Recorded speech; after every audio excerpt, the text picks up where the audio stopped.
اعوذ باللہ من الشیطان الرجیم بسم اللہ الرحمن الرحیم قالوا یا ابانا ما لک لا تأمنا علی یوسف وإنا له لناصحون۔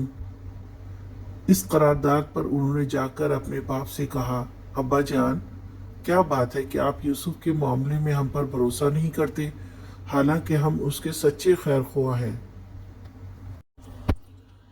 یوسف علیہ السلام کے بھائیوں نے کہا اپنے والد سے، اب آپ تو ہم پر یوسف کے حوالے سے اعتبار ہی نہیں کرتے، ہم تو اسے بہت چاہتے ہیں، ان کا خیال رکھتے ہیں، ہمارے دل میں بہت محبت ہے، جبکہ محبت کو الفاظ کی ضرورت نہیں پڑتی۔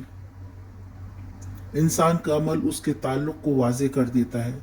زبان سے محبت کا اقرار یا چکنی چوپڑی باتیں ہی بتا دیتی ہیں کہ یہ شخص چاپلوسی کر رہا ہے۔